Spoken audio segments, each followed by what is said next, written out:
Karoline Leavitt mocked Jasmine Crockett's education on live TV, thinking she'd fluster her. What happened next turned the entire room on its head and left the internet stunned. You know, it's cute how some folks think being loud equals being smart. Karoline Leavitt didn't even blink when she said it. Her tone was smooth, practiced, and sharp enough to draw blood, but it was the smirk that followed that hit harder than the words themselves. The kind of smirk that wasn't meant just for the person sitting across from her, but for the cameras, the audience, the clips that would surely flood social media within the hour.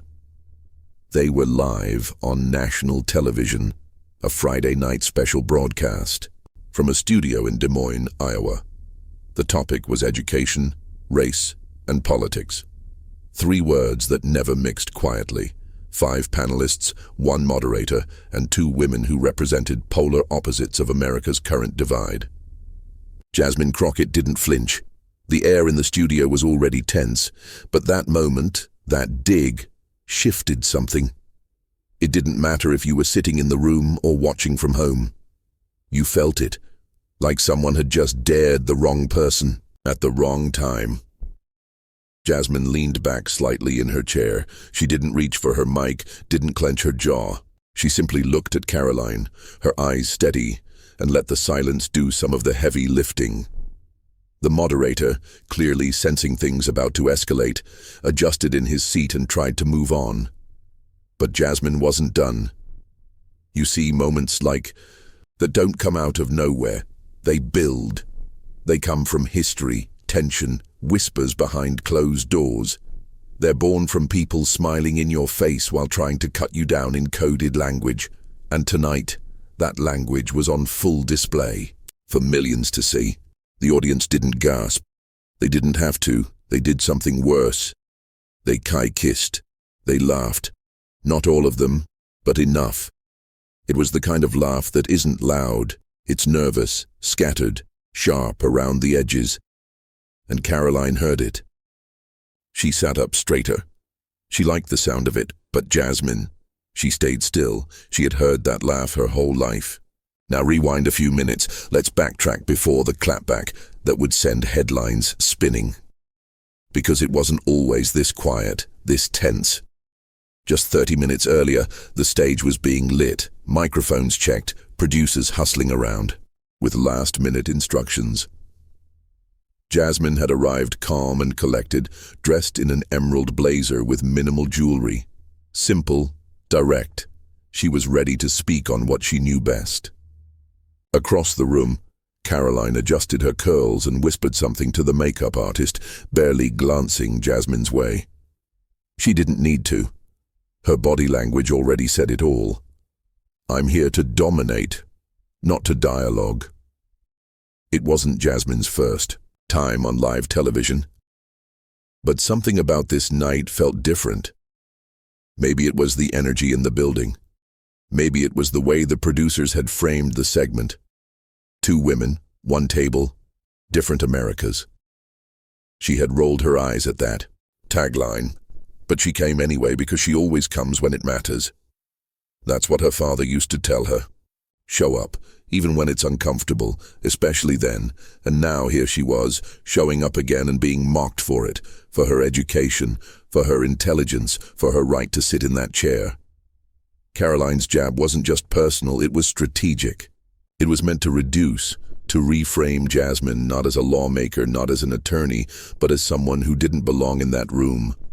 Not really. But something was about to happen that no one in that studio, not Karoline, not the moderator, not even Jasmine herself, could have fully predicted. Because when you've spent your whole life preparing for a moment you didn't know was coming, it doesn't catch you off guard. It reveals who you are. The green room was too cold. Jasmine Crockett wrapped her hands around a paper cup of lukewarm coffee and glanced at the monitor on the wall. It showed a live feed from the studio, still empty, just rows of clean chairs under soft lights. The crew buzzed around, adjusting cables, testing audio levels. She took a breath, steady and quiet. She'd done this before, debates, panels, interviews, but this one felt different. not because of the stakes, but because of the opponent. Karoline Leavitt had built her brand on two things: precision and provocation. She knew how to needle, and she knew how to smile while doing it. Jasmine had studied her tactics, not out of fear but out of respect for the game. You don't walk into a storm pretending it's sunshine. Jasmine was dressed with intention: dark green blazer, white blouse, sleek gold earrings. Not flashy, not loud. Just enough to say, I didn't come here to argue. I came here to be heard. She ran a finger across her notes one last time. Case law, education statistics, examples of systemic bias in policy. She wouldn't need most of it. What mattered tonight wasn't what she said, but how she carried what she said. Across the room, one of the producers handed Karoline a mic pack. Karoline didn't glance over, but her voice traveled. I just hope we don't turn this into a therapy session about feelings, she said with a little chuckle, loud enough for the room to hear. Jasmine didn't respond, not because she missed it, but because she'd already categorized the comment: low effort. Instead, she took a seat near the mirror, pulled out her phone, and opened a text thread with her older brother, Miles. Miles, you got this. Be precise and breathe. She smiled. He always knew when she was overthinking. Jasmine, always. A knock on the door pulled her back into the room. The stage manager stepped in, headset in place. 5 minutes, y'all. Karoline stood immediately, adjusting her jacket like she was stepping onto a runway. Jasmine stood slower, taking one last look at herself in the mirror. Her eyes were focused, but tired in a way that only people who've had to prove themselves twice as hard recognize. She walked past Karoline without a word, no smile, no nod, just forward. The hallway to the stage was narrow. You could hear the murmur of the audience as they filed in. Mostly local folks, college students, political junkies, a few reporters. They were told to stay neutral, but audiences always picked a side long before the show began. As they reached the edge of the stage, Karoline leaned in, voice low. Don't take it personally tonight, she said. It's just politics. Jasmine turned to her. You don't have to tell me how the game works, she replied. I just play it differently. The moderator was already seated, papers in hand, eyes darting between his notes and the countdown clock. Jasmine took her place. She sat tall, still, like the only tree in a field that had learned not to bend every time the wind showed up. The lights dimmed, theme music played. A red tally light blinked on the camera. They were alive. The moderator welcomed the audience, introduced the panel, and ran through the topic, the intersection of public education and political bias. Karoline smiled like it was a photo op. Jasmine adjusted her mic and waited. She didn't need the spotlight. She just needed the floor. Because sometimes the most powerful person in the room isn't the one who talks first. It's the one who waits until the silence becomes impossible to ignore. The studio lights were brighter than expected, but Jasmine didn't squint. She kept her eyes locked forward, letting the shine bounce off her blazer like armor. Karoline sat diagonally across from her, legs crossed, smiling like she knew something the rest of them didn't. The moderator cleared his throat. Let's begin with a simple question. Is the public school system doing enough to prepare students for real-world success, regardless of background? Karoline jumped in first, almost too quickly. Well, I think it's clear to anyone who's paying attention that public schools, especially in urban areas, are failing students. We spend billions, but students can't read at grade level, and rather than address accountability, we keep blaming the system. It's about personal responsibility, not excuses. Her voice was crisp, her tone polished. A few audience members nodded, but Jasmine could already feel it. The setup. It wasn't just about schools, it was about positioning. The idea that failure only looks like certain zip codes, certain faces. Jasmine waited for a beat, then she leaned toward her mic.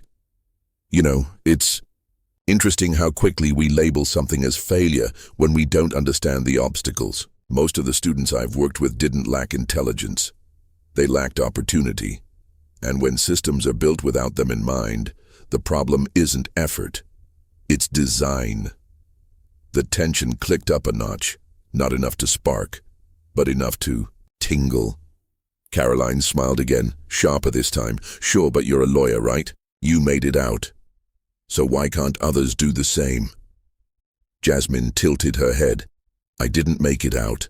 I made it through, and that's a very different thing. There was a shift then, small but real. A few people in the crowd sat up straighter. The moderator leaned in slightly, sensing the heat beginning to rise. He moved to another panelist, a former principal from Arizona, but Karoline wasn't done. Her hand went up halfway. If I can jump in real quick, because I think we're dancing around something. Let's be honest, some degrees just don't carry the same weight. And if you're going to sit at the table making decisions, people want to know you didn't just slide in because of a quota. There it was, clean, sharp, and dressed up in the language of merit. The moderator didn't interrupt. Maybe he didn't know how, or maybe he wanted to see where it would go. Jasmine took a slow breath. She didn't move, didn't flinch. She let the words sit in the air like the smoke they were. The crowd shifted. Some were clearly uncomfortable.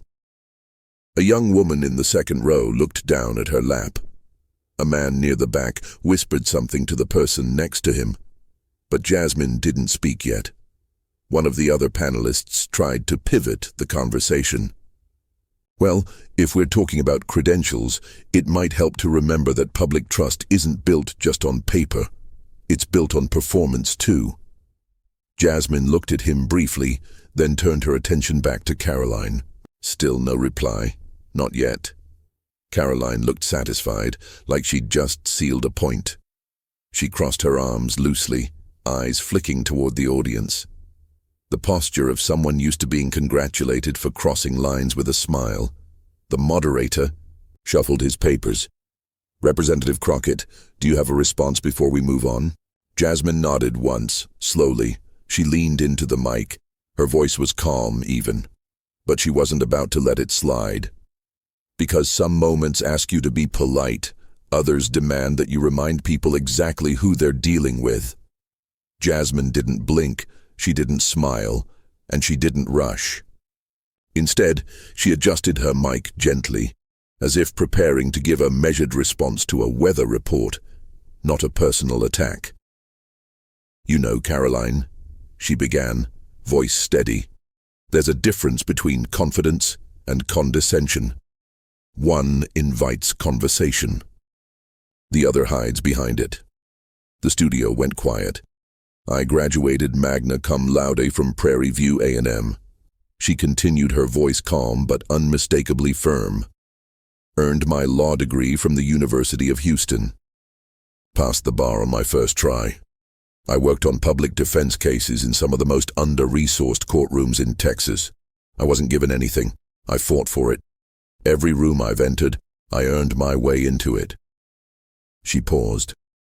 Just long enough. And, let me be clear, she added. If you think the name of a school defines the quality of someone's mind, you're not questioning education. You're questioning exposure. There was a beat of silence. Pure, loaded silence. Karoline's smile faltered just for a second. Her mouth opened, then shut again. She hadn't expected Jasmine to take it there. Not with that kind of clarity. Not without raising her voice. Not without dragging her through the mud. Jasmine never broke eye contact. It's funny, she said, leaning back ever so slightly, how folks underestimate you when they're afraid you might outwork them. And that was it. The line cut through the studio like a quiet thunderclap. A ripple of audible gasps rolled through the audience. No yelling, no theatrics. Just that single sentence, sitting in the air like a weight. One of the college students in the audience started clapping. I was hesitant at first. Then it spread. A few people stood up, a few just watched, processing. The moderator, flustered, tried to regain control. Okay, let's keep this civil, everyone, but there was nothing uncivil about what had just happened. Jasmine hadn't insulted anyone. She'd answered a challenge with truth, and she'd done it in a way that wasn't meant to sting. It was meant to reveal. Karoline reached for her water bottle. Her hand moved too quickly, almost like she was trying to create a distraction from her expression. She still hadn't responded. Another panelist, a quiet economist from St. Louis, cleared his throat. That essay was well said, Representative, really well said. Jasmine turned her head slightly toward him and gave a small nod. Not of thanks, but acknowledgement. She didn't need affirmation. She knew what she had said and why. Karoline finally spoke again, but her voice had lost some of its rhythm. Well, I think credentials are one thing, but results are what matter. Agreed, Jasmine replied, not missing a beat. And the result tonight is that the audience just learned exactly who earned her seat at this table. That brought another reaction from the crowd, louder this time. The moderator raised a hand. Okay, we're going to move to our next topic, but thank you both for, your passion. Jasmine sat back in her chair. She didn't look at Karoline again. She didn't need to. The damage wasn't in what she said. It was in how clear it made everything that had just happened. Because when someone tries to shrink you down and you stand firm without needing to attack, that's not just strength. That's control. But the night wasn't over yet, and the room, still buzzing from what had just happened, wasn't quite done with her either.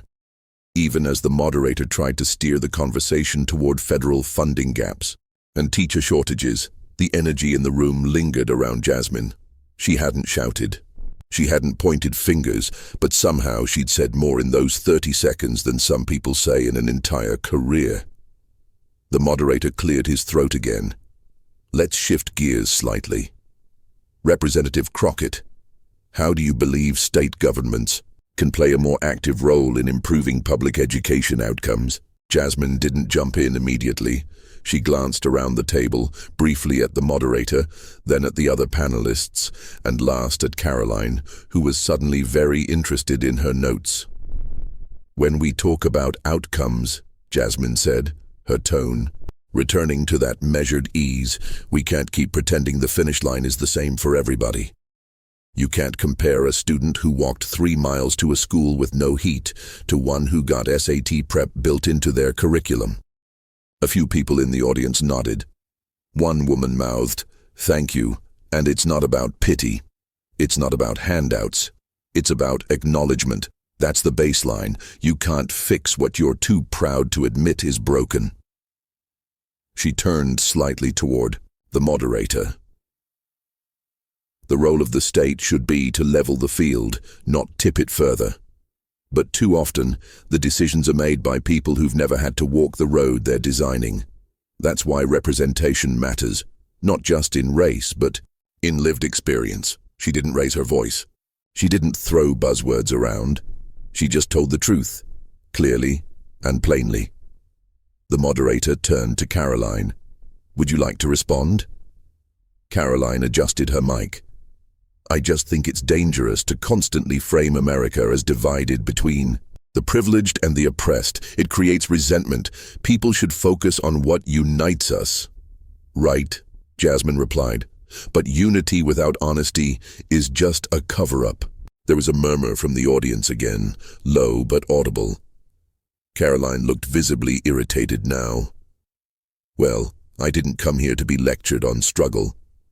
And I didn't come here to be reduced to mine, Jasmine replied calmly. The moderator leaned forward again, clearly trying to tamp things down. Let's bring this back to policy. But the conversation had already moved beyond policy. This was personal, not just between Jasmine and Karoline, but for everyone watching, for every viewer who'd been overlooked or talked over or sized up based on assumptions before they even spoke a word. One of the panelists, a professor from Oregon, finally spoke up. It's easy to talk about meritocracy when the ladder you climbed was already leaning against the right wall. What I appreciate about Representative Crockett's points is that they aren't emotional. They're grounded in experience. That should matter. Jasmine looked at him. No nod, no smile, just acknowledgement. Karoline leaned back, arms folded. So we're just going to pretend that credentials from lesser-known schools are equal to Ivy League degrees? Jasmine leaned forward. We're going to stop pretending that brand names are a substitute for character. That's what we're going to stop doing. A pause. Then she added, because I'd rather be taught by someone who understands the value of effort than someone who assumes they're superior because of a crest on their diploma. This time, the applause came quicker, sharper. A few people clapped, then a few more. The moderator didn't even try to stop it this time. He let it ride. Karoline stayed quiet because there was nothing left to say that wouldn't sound like retreat or resentment.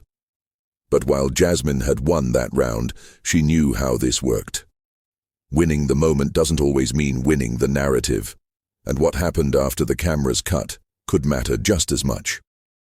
When the segment wrapped, the studio, lights dimmed slightly and the broadcast rolled into a pre-taped commercial about school funding reform in Oklahoma.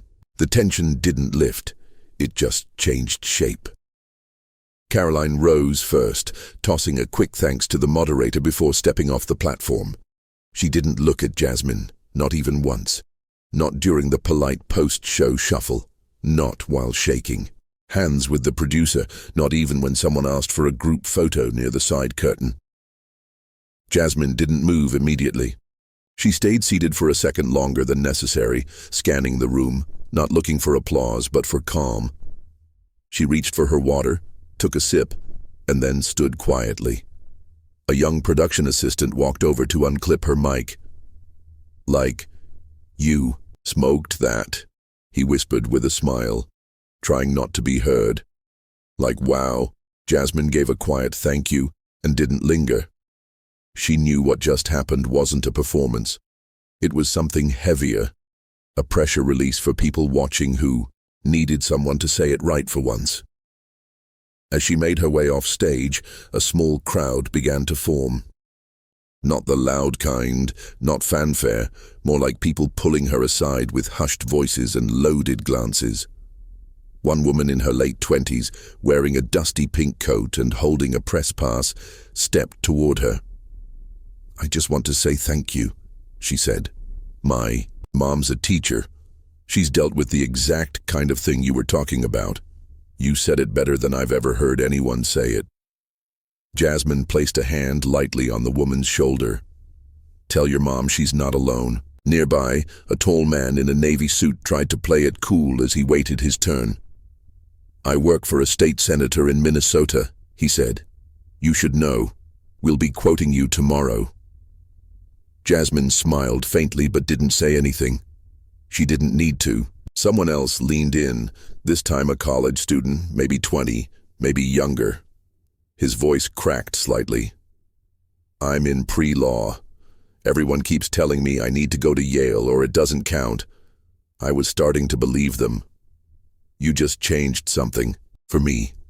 That one hit her differently, not because it surprised her, but because it didn't. She looked him in the eyes. "It counts when you show up and prove why you belong. A school name can't do that. Only you can." He nodded hard. His hands were shaking a little.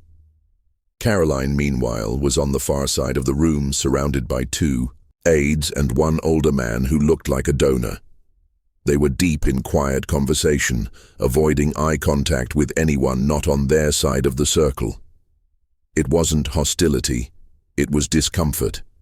The kind that shows up when someone who wasn't supposed to win the moment walks away with it anyway. The panelists were eventually ushered to a private lounge to debrief. Jasmine sat on a couch alone for a minute. The professor from Oregon walked over and sat beside her. "Not too close, not too far. I just wanted to tell you, you're poised tonight." That wasn't just impressive, it was rare. She looked at him not with pride but clarity. "I've had to practice it more than you know." He nodded. Across the room, the moderator walked in, flipping through his phone. "We're already trending," he said. "Your line's being quoted all over Twitter. Representative, the one about being underestimated." Jasmine shrugged. "That's not new." He chuckled, awkwardly, unsure if she was joking. One of the producers came over with her coat. "Car's ready when you are." Jasmine stood up slowly, gathered her notes and nodded at the few remaining people in the room. She wasn't gloating. She wasn't floating on attention. She was tired, but not in a defeated way, in the way a person feels after carrying the weight of being composed while being challenged again and coming out the other side still intact. But there was still the ride back to the hotel, the solitude, and the thoughts she'd have to sit with once the applause was gone. The ride back to the hotel was quiet. Jasmine sat in the back of a black SUV, her blazer folded neatly on her lap. The driver didn't make small talk, just soft jazz on the radio, the kind that plays in the background and never asks for attention. She stared out the window at the grid of Des Moines streets, neon signs from closed restaurants reflected off the glass.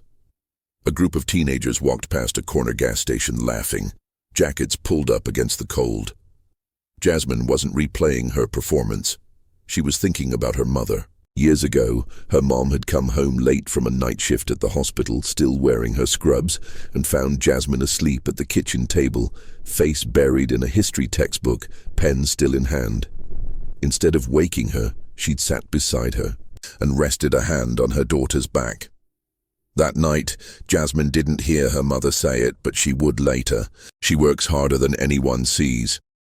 That's what tonight felt like, a quiet echo of all the moments that built her, all the times she'd walked into rooms where her presence raised eyebrows before she even spoke, all the little digs disguised as jokes, all the lowered expectations dressed up as concern. She hadn't planned to deliver a speech tonight. She hadn't planned to take a shot. She had planned to tell the truth, and when Karoline gave her that opening, she did. She glanced at her phone, dozens of missed texts, her team, her brothers, even old classmates. Most were screenshots, links, clips. One message stood out, "Miles. They tried it. You handled it. Proud of you." She smiled. When the car pulled up in front of the hotel, the valet came around to open the door. Jasmine stepped out slowly, stretching her legs.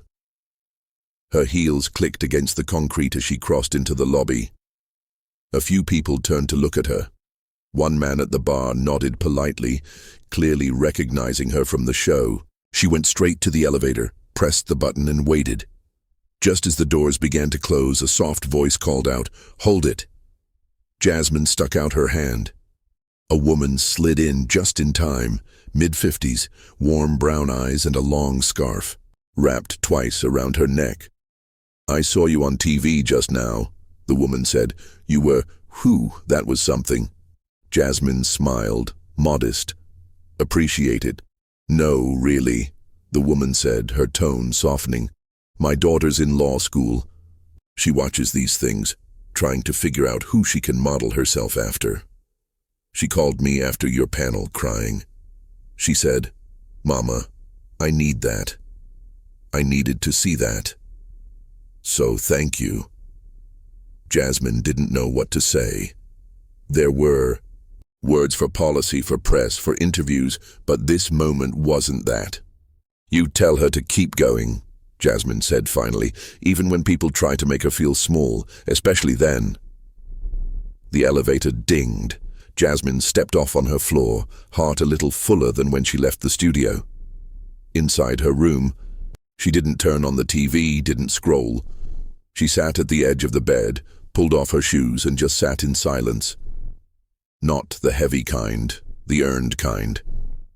There was no dramatic music, no sudden moment of triumph, just the quiet truth. She had spoken from where it mattered, and people heard her. But what lingered most wasn't the applause. It was the look on that young woman's face. The student in the crowd, the mother in the elevator.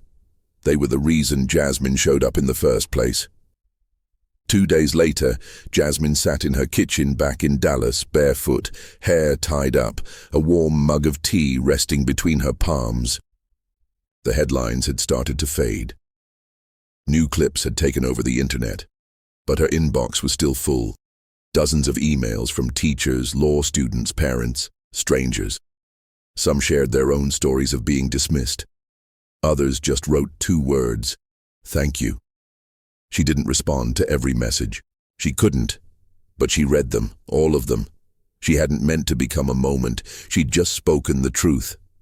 But the truth, when said plainly and confidently, can stop the noise around it. That's what had happened on that stage. It was less about the insult Karoline threw, and more about how many people had been silently waiting for someone like Jasmine to respond. Because it's not always the insult itself that leaves a mark. It's the way the room reacts, the way some people laugh too quickly, the way others look down, the way silence wraps around the moment like plastic.